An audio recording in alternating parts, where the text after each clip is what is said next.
We're joined now by Colorado Senator Cory Gardner, a leading Republican voice in Congress on North Korea policy.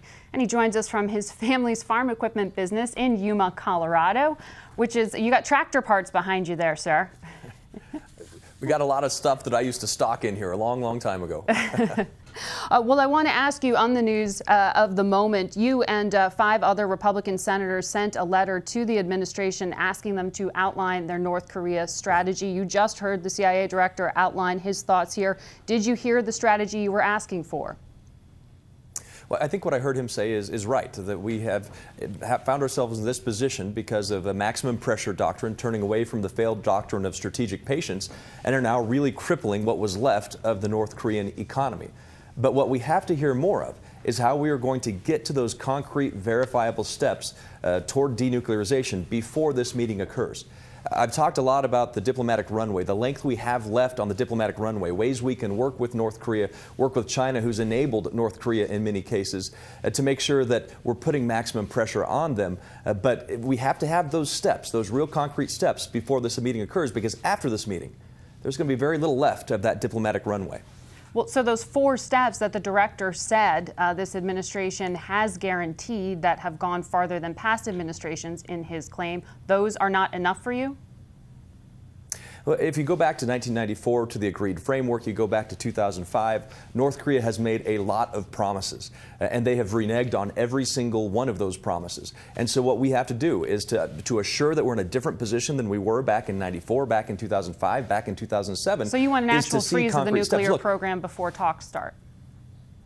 Well, look, I'd like to see some concrete steps more than just a cessation of testing, because you can still do computer modeling. Look, the United States is making advances every day on our nuclear program, and we're not testing nuclear missiles and nuclear weapons each day, but we're still making advancements. And so what we need to see is North Korea actually start living up to some of the agreements that they have already made, that they said they would, to the United States decades ago. You are also one of about 100 Republicans who have urged the president to reconsider these tariffs on steel and aluminum he signed off on this week. He's not changing his mind. So what kind of legislative workaround are you proposing?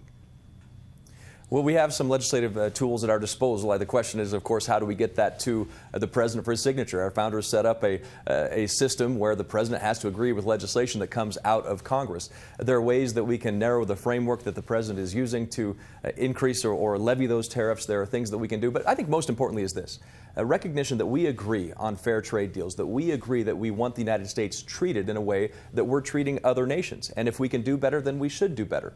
But I'm concerned that a tariff can result in a tax on the very same people that we're trying to help in this economy, that they could actually be hurt instead of being helped by this action. So let's work and spend the next few weeks trying to figure out exactly how narrowly tailored these tariffs can be. Go after the bad actors. If that's China, then let's make sure that we hold them accountable and responsible. But I spoke with the CEO of Everest Steel Mill in Colorado, Conrad Winkler. We talked a little bit about just the impact that NAFTA would have on them if we were to withdraw, doubled with the steel tariff. He's very grateful that Canada has been removed from the steel tariffs. Who else is going to be removed through this process? We'll wait and see. But I think there's a lot of conversations that we need to have with this White House to make sure that the economic benefit outweighs economic harm of such tariff actions. Would you ask for a carve-out for countries that have a security relationship with the United States, like South Korea and Japan? Well, I think it's incredibly important that we have our allies standing with us, not just on the economy, but in security matters. And if you look at the North Korea situation, what South Korea is dealing with, what Japan is dealing with, and that's why a lot of the times when I talk about North Korea, I talk about the trilateral relationship between Japan, South Korea, and the United States. This isn't just the United States alone. It's not just South Korea alone. This is an important relationship that we have to get right. So if Japan is cheating us, then let's get that fixed. But right now, what we ought to be focusing on is how we can get this right for the economy, open up new opportunities to trade, not fewer. Let's hold the responsible actors like China responsible for their actions, and not bring our friends into a way that could cause harm. Last night at a Pennsylvania rally, President Trump said Ronald Reagan was not great on trade. Is the Republican agenda still pro-free trade? You know, absolutely. I think everyone in Congress agrees that opening up new markets is better for the United States. Do you disagree with the president? The president's not wrong when he says the president's not wrong when he says that we need fair deals.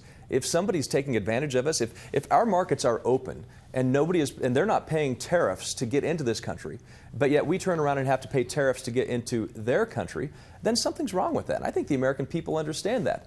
But where we're going to get this wrong is if we start into a trade war that results in our allies penalizing us, increasing cost of consumer goods, making it more difficult for the American people to afford goods that they commonly buy at the grocery store. I'm particularly concerned about the impact this could have on agriculture, because agriculture is really going to be in the front lines of any kind of trade retaliation that we see. And I'm in a big ag state right here where most of our top 10 exports are agriculture. So we have to get this right. We have to narrowly tailor this to the bad actors. I do believe that in general, tariffs are a tax on the American people, and the people who are going to be harmed by this are the very people who are trying to help so much. That the people who've struggled far too long over the past decade that haven't seen a wage increase in years. I want to quickly ask you about guns. Texas Senator John Cornyn has a bill proposing strengthening the background check system. Is it correct that you have put a hold on this?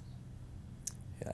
I think there are some of us who are talking about due process issues in the bill and legislation. I've talked to Senator Cornyn, and I hope that Senator Cornyn will realize that we need to work this due process matter out. This isn't an issue of whether you like this or not. It's a question of constitutional rights and protecting the people of this country. So you are blocking the bill for now? Harm. And making sure we're protecting people from harm and making sure that we get this right. And if there's a constitutional issue at stake, then that should be worked out. But to clarify from your answer there, are you blocking this bill from the floor? This bill can come to the floor, and we will continue to work through an amendment process, and I hope that we can fix those amendments. After you fix this bill, you will allow it to go to the floor, but not before this?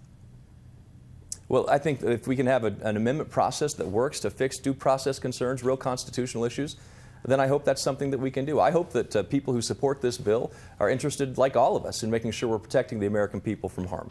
All right. Senator Gardner, thank you very much for joining Face the Nation. Thanks for having me. Thank you. We'll be back in 1 minute with CBS News correspondent Holly Williams reporting from South Korea.